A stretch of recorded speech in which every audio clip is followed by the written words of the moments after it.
ರಾಜ್ಯ ಸರ್ಕಾರಕ್ಕೆ ಅತಿ ಹೆಚ್ಚು ಆದಾಯ ಕೊಡುವ ಇಲಾಖೆ ಅಂದರೆ ಅದು ಅಬಕಾರಿ ಇಲಾಖೆ. ಇದೀಗ ಈ ಇಲಾಖೆ ಮತ್ತೆ ಭ್ರಷ್ಟಾಚಾರದ ವಾಸನೆ ಕೇಳೋಕೆ ಸಿಕ್ಕಿದೆ.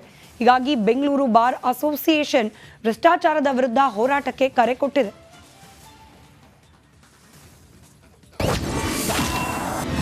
ಮದ್ಯಪ್ರಿಯರಿಗೆ ಬಿಗ್ ಶಾಕ್. ಜುಲೈ 26ರಂದು ಎಣ್ಣೆ ಸಿಗಲ್ವಾ?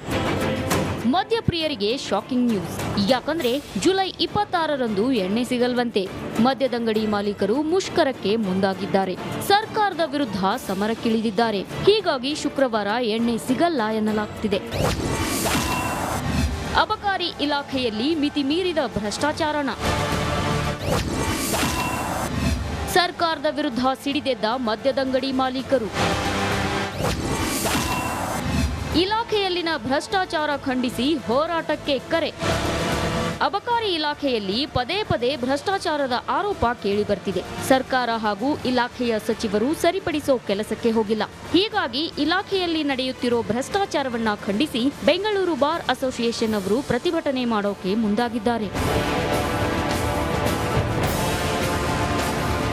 ಅಬಕಾರಿ ಇಲಾಖೆಯಲ್ಲಿ ನೇಮ್ ಟ್ರಾನ್ಸ್ಫರ್, ಶಿಫ್ಟಿಂಗ್, ರಿನಿವಲ್ ಸೇರಿದಂತೆ ಯಾವುದೇ ಕೆಲಸಗಳು ಆಗಬೇಕಂದ್ರೆ ಹಣ ಕೊಡಬೇಕಂತೆ. ಈ ಬಗ್ಗೆ ಅಸೋಸಿಯೇಷನ್ ಅವರು ಸರ್ಕಾರಕ್ಕೆ ಹಲವು ಬಾರಿ ಮನವಿ ಮಾಡಿದ್ರೂ ಸರ್ಕಾರ ಸ್ಪಂದಿಸಿಲ್ಲ ಎಂಬ ಆರೋಪವಿದೆ. ಹೀಗಾಗಿ ಜುಲೈ 26ರಂದು ಫ್ರೀಡಂ ಪಾರ್ಕ್ನಲ್ಲಿ ಪ್ರತಿಭಟನೆಗೆ ಸಜ್ಜಾಗಿದ್ದಾರೆ. ಪ್ರೊಟೆಸ್ಟ್ನಲ್ಲಿ ನೂರಾರು ಬಾರ್ ಮಾಲೀಕರು ಕಪ್ಪು ಬಟ್ಟೆ ಧರಿಸಿ ಧರಣಿಯಲ್ಲಿ ಭಾಗಿಯಾಗಲಿದ್ದಾರೆ.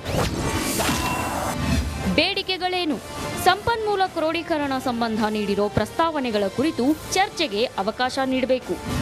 ಇಲಾಖೆಯಲ್ಲಿನ ಭ್ರಷ್ಟ ಅಧಿಕಾರಿಗಳ ವಿರುದ್ಧ ಕ್ರಮ ಕೈಗೊಳ್ಳಬೇಕು. 3 ವರ್ಷ ಒಂದೇ ಜಿಲ್ಲೆಯಲ್ಲಿ ಸೇವೆ ಸಲ್ಲಿಸಿರುವ ಅಧಿಕಾರಿಗಳನ್ನ ಬೇರೆ ಜಿಲ್ಲೆಗೆ ವರ್ಗಾವಣೆ ಮಾಡಬೇಕು. ಅಲ್ಲದೆ ಸನ್ನದುದಾರರ ಜೊತೆ ದುರ್ವರ್ತನೆ ತೋರುತ್ತಿರುವ ಅಬಕಾರಿ ನಿರೀಕ್ಷಕರ ವಿರುದ್ಧ ಕ್ರಮ ಕೈಗೊಳ್ಳಬೇಕು ಅಂತ ಮದ್ಯದಂಗಡಿ ಮಾಲೀಕರು ಆಗ್ರಹಿಸಿದ್ದಾರೆ. ಮದ್ಯ ವ್ಯಾಪಾರದಿಂದ ಸುಮಾರು 40,000 ಕೋಟಿಯಷ್ಟು ವರಮಾನವನ್ನು ಸರ್ಕಾರಕ್ಕೆ ಕೊಟ್ಟರೂ ಕೂಡ ಮದ್ಯ ವ್ಯಾಪಾರಿಗಳಿಗೆ ಈ ಒಂದು ತೊಂದರೆಗಳು ತಪ್ಪಿದ್ದಲ್ಲ. ಬಹಳಷ್ಟು ಕಷ್ಟದಲ್ಲಿ ಮದ್ಯ ವ್ಯಾಪಾರವನ್ನು ಮಾಡಿ ಸರ್ಕಾರಕ್ಕೆ ರಾಜಸ್ವವನ್ನು ಕೊಡುವಲ್ಲಿ ಸಫಲರಾಗಿದ್ದಾರೆ. ಆದರೆ ನಮ್ಮ ತೊಂದರೆಗಳನ್ನು, ತಾಪತ್ರಯಗಳನ್ನು ಯಾವ ಸರ್ಕಾರ ಆಗಲಿ, ಇಲಾಖೆ ಅಧಿಕಾರಿಗಳಾಗಲಿ ಅದಕ್ಕೆ ಒಂದು ಕಂಡುಕೊಂಡು ಅದಕ್ಕೆ ಯಾವುದಾದ್ರೂ ಒಂದು ವಿಶೇಷವಾದ ಮುತುವರ್ಜಿ ವಹಿಸಿ ಅದನ್ನು ಬಗೆಹರಿಸುವಲ್ಲಿ ಯಾವುದೇ ಪ್ರಯತ್ನವನ್ನು ಮಾಡಿಲ್ಲ ಅನ್ನೋ ದೃಷ್ಟಿಯಲ್ಲಿ 26ನೇ ತಾರೀಕಿನ ಈ ಒಂದು ಪ್ರತಿಭಟನೆ. ಜುಲೈ 26ರಂದು ಮದ್ಯದಂಗಡಿ ಮಾಲೀಕರು ಮುಷ್ಕರಕ್ಕೆ ಮುಂದಾಗಿದ್ದಾರೆ. ಸರ್ಕಾರ ಈಗಲಾದರೂ ಕ್ರಮ ಕೈಗೊಳ್ಳುತ್ತೋ ಇಲ್ವೋ ಅನ್ನೋದನ್ನ ಕಾದು ನೋಡಬೇಕಿದೆ. Veeresh Hiremath, metro bureau, republic Kannada. ಮಳೆಗಾಲದ ಬೆನ್ನಲ್ಲೇ ನಗರದಲ್ಲಿ ಡೆಂಗಿ ಟ್ರಬಲ್ ಹೆಚ್ಚಾಗ್ತಾ ಇದೆ.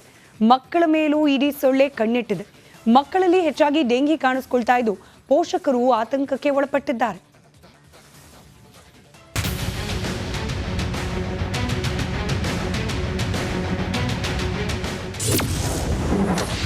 ಸಿಲಿಕಾನ್ ಸಿಟಿಯಲ್ಲಿ ಡೆಂಗಿ ರಣಕೇಕೆ.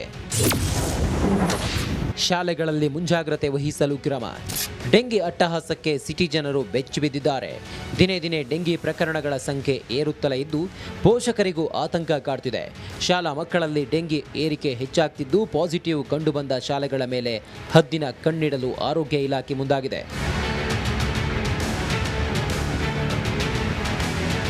ಮಕ್ಕಳನ್ನ ಹೆಚ್ಚು ಬಾಧಿಸುತ್ತಿರುವ ಡೆಂಗಿ ಶಾಲಾ ಮಕ್ಕಳು ಸೇರಿದಂತೆ ಶಿಶುಗಳಲ್ಲೂ ಡೆಂಗಿ ಪಾಸಿಟಿವ್ ಪ್ರಕರಣ ಏರಿಕೆ ಕಂಡುಬಂದಿದೆ. ಅಲ್ಲದೆ ಡೆಂಗಿ ಬಂದು ಹೋದ ಮಕ್ಕಳಿಗೆ ಮತ್ತೆ ಸೊಳ್ಳೆ ಕಚ್ಚಿ 2 ಬಾರಿ ಪಾಸಿಟಿವ್ ಆಗೋ ಸಾಧ್ಯತೆ ಇದೆ. ಈ ಹಿನ್ನೆಲೆಯಲ್ಲಿ ಹೆಚ್ಚು ಮಕ್ಕಳು ಡೆಂಗಿ ಶಾಕ್ಗೆ ಒಳಗಾಗ್ತಿದ್ದಾರೆ. ಹಗಲು ಕಚ್ಚುವಂತ ಸೊಳ್ಳೆಗಳು ರಾತ್ರಿ ಹೊತ್ತಲ್ಲ. ಸಿಎಂ ಅವತ್ತು ಮಿಸ್ಟೇಕ್ ಮಾಡ್ಕೊಂಡು ಏನಾಯ್ತು, ಅವತ್ತು ನಾವು ಡಿಸ್ಕಷನ್ ಅಲ್ಲಿ ರಿಪೆಲೆಂಟ್ಸು ಮತ್ತು ಇದೆಲ್ಲ ಡಿಸ್ಕಷನ್ ಆಯ್ತು. ಬಹುಶಃ ಅವ್ರಿಗೆ ಅದು ನೆಟ್ ಅಂತ ಅವರು ಸ್ವಲ್ಪ ತಪ್ಪಾಗಿ ಅರ್ಥ ಮಾಡ್ಕೊಂಡಿದ್ರು ಅಷ್ಟೇ. ಇದು ಹಗಲು ಕಚ್ಚುವಂಥದ್ದು. ಸೊ ಅದರಿಂದ ನಾವು ಸೊಳ್ಳೆ ಪರದೆ ಕೊಟ್ಟು ಅದರಿಂದ ಏನು ಅಷ್ಟು ಪ್ರಯೋಜನ ಆಗಲ್ಲ. ಅದೇ ಇದು ಮಾಡ್ತಾ ಇದ್ದಾರೆ. ಮಸ್ಕಿಟೋ ನೆಟ್ ಮಾಡ್ತಾ ಇಲ್ಲ. ಡೆಂಗಿ ಪಾಸಿಟಿವ್ ಕಂಡುಬಂದ ಮಕ್ಕಳಿಗೆ ಸೊಳ್ಳೆ ರಿಪೆಲೆಂಟ್ ನೀಡ್ತಿದೆ. ಇನ್ನು ರಾಜ್ಯದಲ್ಲಿ ಹೆಮ್ಮಾರಿ ಆರ್ಭಟಕ್ಕೆ ಈ ಮಧ್ಯೆ 15,000 ಗಡಿಯತ್ತ ಪ್ರಕರಣ ದಾಖಲಾಗಿದೆ. ಇದರ ನಿಯಂತ್ರಣಕ್ಕೆ ಆರೋಗ್ಯ ಇಲಾಖೆ ಸಜ್ಜಾಗಿದೆ. ದೀಪ್ತಿ ತೋಳ್ಪಾಡಿ, ರಿಪಬ್ಲಿಕ್ ಕನ್ನಡ, ಬೆಂಗಳೂರು.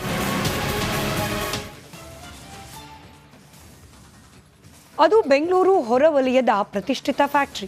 ಆ ಫ್ಯಾಕ್ಟರಿಯಲ್ಲಿ ಕಳೆದ ಹಲವು ವರ್ಷಗಳಿಂದ ಸಾವಿರಾರು ಜನ ಕಾರ್ಮಿಕರು ಕೆಲಸ ಮಾಡ್ತಿದ್ದಾರೆ. ಆದರೆ ಕನ್ನಡಿಗ ಕಾರ್ಮಿಕರಿಗೆ ಅನ್ಯಾಯವಾಗ್ತಿದೆ. ವಿವಿಧ ಬೇಡಿಕೆಗಳಿಗೆ ಆಗ್ರಹಿಸಿ ಇದೇ ವಿಚಾರವನ್ನ ಮುಂದಿಟ್ಕೊಂಡು ಸತ್ಯಾಗ್ರಹ ನಡೆಸಲಾಗ್ತದೆ.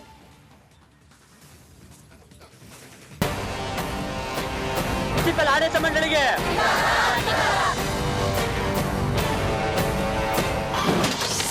ಸನ್ಫಿಶ್ ಬಿಸ್ಕೆಟ್ ಫ್ಯಾಕ್ಟರಿ ವಿರುದ್ಧ ಆಕ್ರೋಶ. ಆಡಳಿತ ಮಂಡಳಿಗೆ ಕನ್ನಡ ಕಾರ್ಮಿಕರ ಕಡಗಣನೆಗೆ ತೀವ್ರ ಪ್ರತಿಭಟನೆ. ಉತ್ತರ ಭಾರತದ 80% ಆದ್ಯತೆ ನಿಲ್ಲಿಸಲೇಬೇಕು.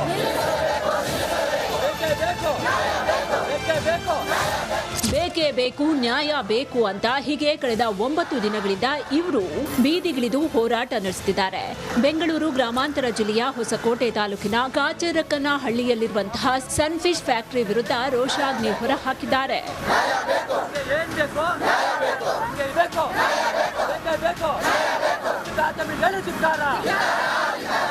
ಫ್ಯಾಕ್ಟರಿಯಲ್ಲಿ ಕನ್ನಡ ಕಾರ್ಮಿಕನನ್ನ ಕಡೆಗಣನೆ ಮಾಡ್ತಾ ಇದ್ದಾರೆ ಅನ್ನೋ ಆರೋಪ ಕೇಳಿಬಂದಿದೆ.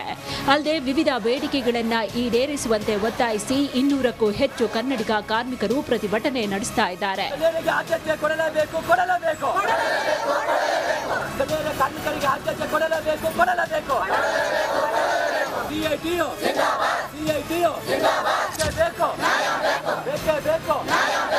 ಸನ್ಫಿಶ್ ಫ್ಯಾಕ್ಟರಿಯಲ್ಲಿ 1200ಕ್ಕೂ ಹೆಚ್ಚು ಕಾರ್ಮಿಕರು ಕೆಲಸ ಮಾಡ್ತಿದ್ದಾರೆ.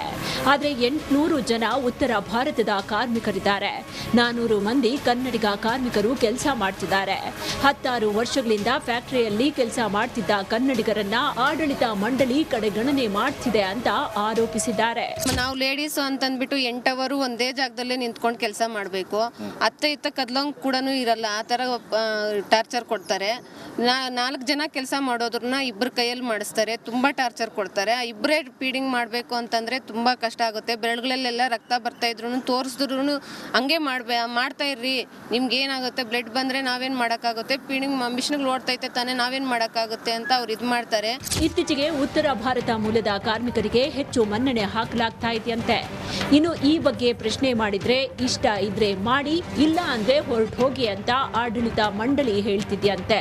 ಹೀಗಾಗಿ ರೊಚ್ಚಿಗೆದ್ದ ಕಾರ್ಮಿಕರು ಫ್ಯಾಕ್ಟರಿ ಎದುರು ಯೂನಿಯನ್ ಮಾಡಿಕೊಂಡು ಪ್ರತಿಭಟನೆ ನಡೆಸುತ್ತಿದ್ದಾರೆ. 15-16 ವರ್ಷ ಸರ್ವಿಸ್ ಆಗಿರೋರ್ಗೂ ಒಂದೇ 13 ವರ್ಷ ಸಂಬಳ ಹೆಲ್ಪರ್ಗೆ, ಈಗ ಬಂದು ಇವತ್ತು ಸೇರ್ಕೊಂಡವ್ರಿಗೂ 13 ವರ್ಷ ಸಂಬಳ. ನಾವು ಈ ಪರಿಸ್ಥಿತಿಯಲ್ಲಿ ಈ ಒಂದು ಕ್ರಿಟಿಕಲ್ ಕಂಡೀಷನ್ ನಿಮಗೂ ಗೊತ್ತೇ, ಬೆಲೆ ಏರಿಕೆಗಳು ಯಾವ ರೀತಿ ಇದೆ ಅಂತ.